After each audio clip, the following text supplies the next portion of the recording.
தயவு பதிவு 8 நடராஜபதி மாலை திருஅருட்பா 6ஆம் திருமுறை நடராஜபதி மாலை மூலமும் உரையும் உரைவிளக்கம் அருளியவர் தயாநிதி சுவாமி சரவணானந்தா. திருச்சிற்றம்பலம். அருட்பெருஞ்சோதி அருட்பெருஞ்சோதி தனிப்பெரும் கருணை அருட்பெருஞ்சோதி. பாடல் எண் 7. நீரிலே நீரிலே நீருற்ற நிறையிலே நிறைவுற்ற நிலையிலே நுண்மை தனிலே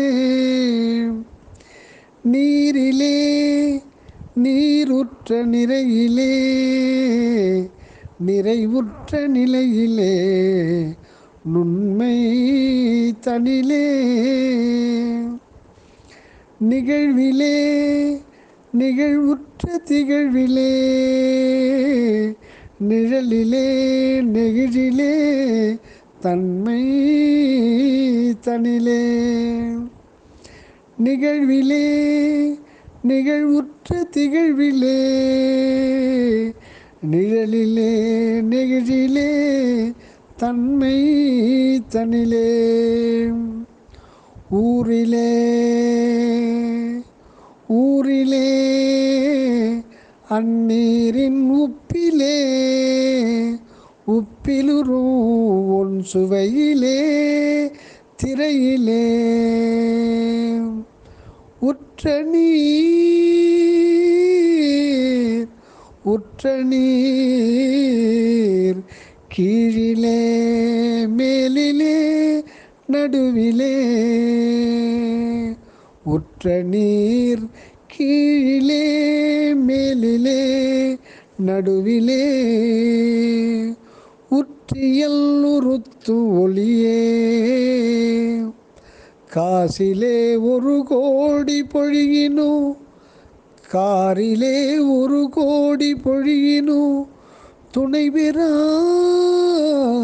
கருணை மழை பொழி மேகமே காரிலே ஒரு கோடி பொழியினோ துணை பெறா கருணை மழை பொழி மேகமே கனக சபை நடு நின்ற கடவுளே சிற்றபை கண்ணோங்கும் ஒரு தெய்வமே கனக சபை நடு நின்ற கடவுளே சிற்றபை கண்ணோங்கும் தெய்வமே தூரிலே பலம் அளித்தூரிலே வளர்கின்ற சுகஸ்வரூபமான தருவே தூரிலே பலமளித்து ஊரிலே வளர்கின்ற சுகஸ்வரூபமான தருவே சுத்த சிவ சன்மார்க்க நிதியே சுத்த சிவ சன்மார்க்க நிதியே அருட்பெரும் சோதி நடராசபதியே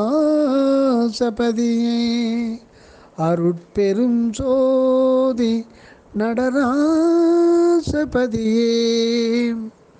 தயவு உரை விளக்கம். நம் நடராஜபதி இவன் முற்பாதி செய்யுளிலே ஓர் அருள் அற்புத ஒளியாக புகழப்படுகின்றார். அந்த ஒளி எப்படி எப்படியெல்லாம் ஆகி விளங்குகின்றது என்பது விவரிக்கப்படுகின்றதை கவனிப்போம். நீரில் காரியப்பட்டுள்ள ஒளிநிலைத்தான் எடுத்து இயம்பப்படுகின்றது ஈண்டு. நீர் அணுவில் காற்று அம்சமாய் கலந்துள்ள சக்தியில் உள்ளொளியாய் மறைந்து கிடக்கின்றது நம் அருள் ஒளியே ஆகும்.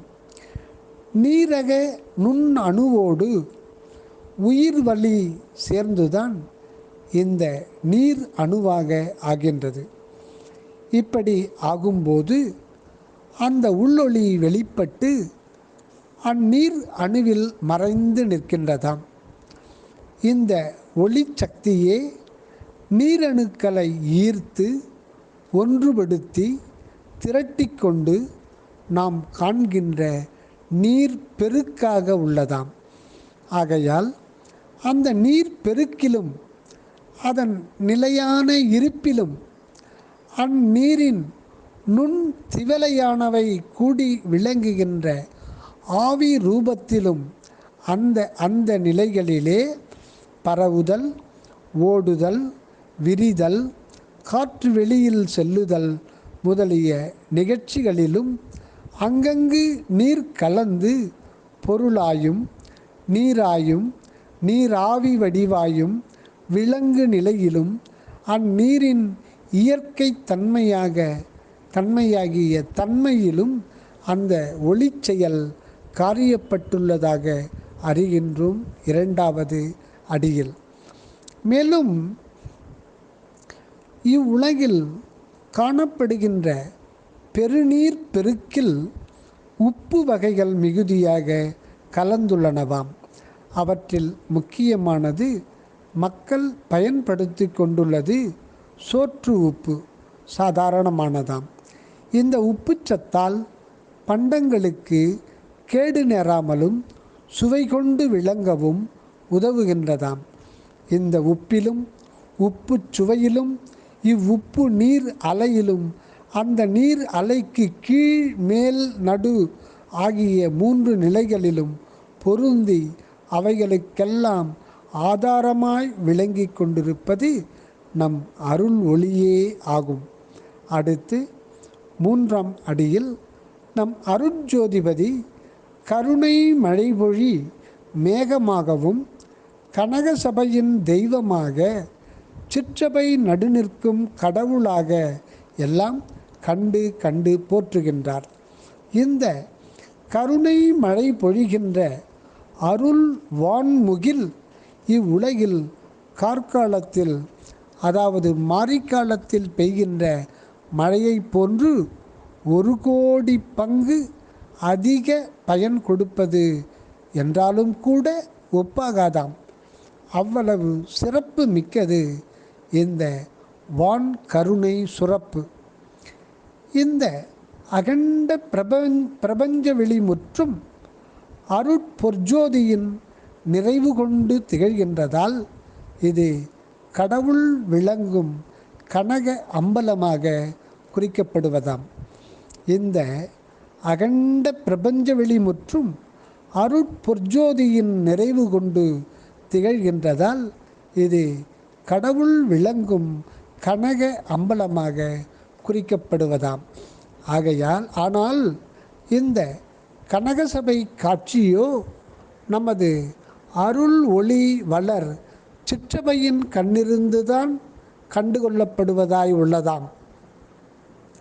இந்த அக ஆன்ம அணு அம்பலத்திலே அருளால் உற்று நின்றால் அங்கு நிலை பெற்று ஒளிர்கின்ற ஒன்றான கடவுள் உண்மையையும் அக்கடவுளரின் அனக கனக ஜோதி நிறைவால் சூழ்ந்து இலங்குகின்ற பிரபஞ்ச உண்மையையும் நன்கு அறிவோம்.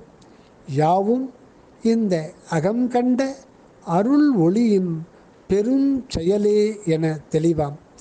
இது முக்கியம். மீண்டும் கவனிப்போம். இந்த அக ஆன்ம அணு அம்பலத்திலே அருளால் உற்று நின்றால் அங்கு நிலை பெற்று ஒளிர்கின்ற ஒன்றான கடவுள் உண்மையும் அக்கடவுளரின் அனக கனக ஜோதி நிறைவால் சூழ்ந்து இலங்குகின்ற பிரபஞ்ச உண்மையையும் நன்கு அறிவோம். யாவும் இந்த அகம் கண்ட அருள் ஒளியின் பெரும் செயலே என தெளிவாம். அடுத்து நம் பதியை ஒரு தெய்வ தயா பெரும் தருவாக குறிக்கின்றார். தரு என்றால் மரம். இம்மரம் இந்த உலகில் உள்ள எந்த ஒரு மரத்தை போன்றதும் அல்ல. தேவர் உலகத்திலே இருப்பதாக கூறப்படுகின்ற கற்பக மரத்தை போன்றதும் அல்லவாம். சுக சொரூபமான தரு, சுக சொரூபமான தரு என சொல்லப்படுகின்றது. இது ஆனந்த வடிவம், மெய் இன்ப வண்ண கடவுள் மயமானது என்பது குறிப்பாம். இந்த ஆனந்த விருஷம் சச்சிதானந்த கடவுள் சொரூபமானதே என்க. தேவர்களும் கண்டறியாத இந்த தயா தருவை நாம் கடவுள் தயவாலே இன்று கண்டு கொண்டிருக்கின்றோம். இம்மரத்தின் தெய்வீக தன்மை அற்புதமாக உள்ளதாம். உலக தாவரங்களில் சில புறத்தே பூத்து காய்த்து பயன் அளிக்கின்றன. சில அடிமண்ணில் கிழங்கு என விளைந்து பயன் தருகின்றன. வேரிலே தோன்றி காய்த்து பழுத்து பயன்படுகின்ற ஒரு வகை பலாவும் உண்டு. ஆனால் இந்த மர முதலான தாவர இனம் எல்லாம் ஓரிடத்தில் ஒரு குறிப்பிட்ட காலத்தில் சிறிதளவு பயன் வழங்கிவிட்டு பின்பு ஒழிவனவே ஆகும். அன்றியும் அந்த பயன்களையெல்லாம் நல் இன்பத்தையும் சுக பெருவாழ்வையும் நித்தியத்துவத்தையும் ஒரு காலும் நல்காவாம். கடவுள் கற்பனா கற்பக தருவும் கழியா பேரின்பம் வழங்கி காத்தருளினதாக கதைகளிலும் கூறப்படவில்லையாம். மருள் நிலையிலிருக்கும் மக்களும் தேவரும் தம் உண்மை தேவை இன்னது என்று அறியாது ஒன்றிருக்க ஒன்றை அந்த கற்பகத்தினிடம் வேண்டி பெற்று அதனால் நன்மைக்கு பதில் தீமை அடைந்து அழியக்கூடியதாய் இருக்கின்றதாம். அப்படிப்பட்ட குற்றம் குறைவு அற்றது நம் அருட்ஜோதி கனிதரும் அற்புத மரம். இது ஒருவனுடைய பக்குவம் அறிந்து அவனுக்கு தேவையான யாவையும் அவன் வேண்டினும் வேண்டாவிடினும் வழங்கி ஏற்பித்து வாழ்விப்பதாம். தேவ தருவாகிய கற்பக மரத்திற்கு ஏது இந்த அருட்பெரும் சிறப்பு? இத்தன்மையுடைய இந்த தயாஜோதி விருஷம் நமது உள்ளம் ஆகிய ஆன்மாவில்தான் வேர்விட்டு ஓங்கி வளர்ந்து உள்ளதாம். இங்கு வேரூன்றி வளர்ந்துள்ள இம்மரத்தின் கிளைகளின் படர்ச்சி அகன்று சூழ்நிலை எங்கும் பரவி கிடக்கின்றதாம். புறத்தே எங்கும் தன் செழுமை காட்டி பிறரை கவர்ந்து இன்பமூட்டி கொண்டுள்ளதாம். இதன் பழ பயன் வெளியிடத்தில் எங்கும் எக்காலும் காண்பதற்கு இல்லை என கூறப்படுகின்றதாகும். அந்த அனுபவ பயன் வேறினிடத்தே தான் கண்டுகொள்ள இருக்கின்றதாம். ஆகையால் இதனை தூரிலே பலமளித்து ஊரிலே வளர்கின்ற சுக சொரூபமான தருவாக மொழியப்படுகின்றதாம். கடவுள் உண்மை எங்கும் நிரம்பி இருந்த போதிலும் புறத்திலே எவ்விடத்தும் அவ்வுண்மையை காணற்கு இல்லாததால் அகநிலையில் பொருந்தித்தான் அருளால் மட்டும் கண்டுகொள்ளக்கூடியதாயிருக்கின்றதாம். இது முக்கியம். மீண்டும் கவனிப்போம். கடவுள் உண்மை எங்கும் நிரம்பி இருந்த போதிலும் புறத்திலே எவ்விடத்தும் அவ்வுண்மையை காணற்கு இல்லாததால் அகநிலையில் பொருந்தித்தான் அருளால் மட்டும் கண்டுகொள்ளக்கூடியதாயிருக்கின்றதாம். இதுபோலவே இந்த தெய்வ அருள் தருவின் தோற்றம் எங்கும் விரிந்து விளங்கினும் அதன் அடிநிலையாகிய நம் ஆன்மாவில்தான் பெற வேண்டியிருக்கின்றதாம். ஒரு மரத்தின் ஒவ்வொரு கிளைக்கும் அதன் சிறு சிறு சிம்புகளுக்கும் காம்புகளுக்கும் பூ காய் முதலியவைகளுக்கும் உயிர் காப்பளித்து வளர்த்து விளங்கச் செய்கின்ற சத்து பொருள் அம்மரத்தின் வேர்பகுதியில் இருந்துதான் உண்டாகி பரவுகின்றதாம். இதுவே தான் அம்மரத்திற்கு வேண்டும் காற்றிலும் வெளிச்சத்திலும் உள்ள புறத்துணை சத்துகளையும் ஏற்று பயன்படுத்தி கொள்ளுகின்றதாம். எனவே வேறுதான் அடிநிலை ஆதாரமாக இருந்து மரத்தை வளர்க்கின்றதாக அறிகின்றோம். இதுபோலவே நமது அகமுடையான இடத்திலிருந்து பெறும் அருள் அமுத சக்தியே நம் உயிருடம்பை வளர்த்து உலகில் பயன்பட்டு விளங்கச் செய்கின்றதாக அறிகின்றோம். கடவுளே இங்கு இந்த அருள் அற்புத மரமாகி விளங்குகின்ற இரகசியத்தை திருவருளாலே காண்கின்றோம். கண்டு அதுதானே நாம் ஒவ்வொருவரும் ஆகியுள்ளோம் என்பதையும் உணர்ந்து கொள்ளுகின்றோம். அதுதானே நாம் ஒவ்வொருவரும் ஆகியுள்ளோம் என்பதையும் உணர்ந்து கொள்ளுகின்றோம். இதனால் நாமே அக்கடவுள் மரமாய் அகத்திலே இருந்து விளைவுற்று அனகமாய் உலகில் நிறைந்து உதவுகின்றோம். நித்தியானந்த பதி வண்ணமாக இருக்கின்றது நம் உண்மை நிலை. நித்தியானந்த பதி வண்ணமாக இருக்கின்றது நம் உண்மை நிலை. ஆதலின் நாமே அந்த ஆனந்த தருவாகி எக்காலம் விளங்க உள்ளோம்.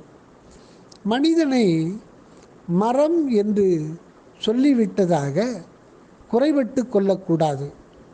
கடவுளையே மாட்டாதவன் என்றும் நன்மரம் என்றும் கூறியபோது மாடு அதாவது ரிஷிபம் அருட்சக்தியும் ஆதவன் ஜோதியும் அதாவது சூரியனும் இணைந்து அருட்ஜோதியாம் பதியே ரிஷிபாருட சிவமாக அருட்ஜோதியாக கொள்ளுகின்றோம். அவரைத்தான் நன்மரம் ஆகவும் சுட்டினர் ஆன்றோர்கள். அந்த நன்மரம் எந்த தாவர மரமும் தேவர் உலக கற்பக மரமும் அல்ல என்று ஆகி நம் அருட்பெரும் ஜோதிபதியாகவே என்று காண்கின்றோம். அந்த பதி ஒருவரே நாம் ஒவ்வொருவருமாகி உள்ள காரணத்தால் அந்த பதி ஒருவரே நாம் ஒவ்வொருவரும் ஆகி உள்ள காரணத்தால் நாமும் நம்மை அருட்ஜோதி மரமாக கூறிக்கொள்ளுவதில் தாழ்வு ஒன்றும் இல்லையாம். ஆகவே அதுவே ஆகி அகநிலையிலிருந்து அருள் இன்ப அனுபவத்தை வளர்த்து கொண்டிருத்தலே ஒவ்வொருவரின் கடமையாகும். அதுவே ஆகி அகநிலையிலிருந்து அருள் இன்ப அனுபவத்தை வளர்த்து கொண்டிருத்தலே ஒவ்வொருவரின் கடமையாகும். தயவு அருட்பெரும் ஜோதி அருட்பெரும் ஜோதி தனிப்பெரும் கருணை அருட்பெரும் ஜோதி. அகமிருந்து வருக அருளுடன், அகமிருந்து வருக அருளுடன், அனகமாக வாழ்க தயவுடன், அனகமாக வாழ்க தயவுடன். எல்லா உயிர்களும் இன்புற்று வாழ்க, எல்லா உயிர்களும் இன்புற்று வாழ்க. கொல்லா நெறியே குவலயமெல்லாம் ஓங்குக. சுத்த சன்மார்க்க தயவு பெருநெறி உலகெங்கும் பரவுக. சுத்த சன்மார்க்க தயவு பெருநெறி உலகெங்கும் பரவுக. தயவு.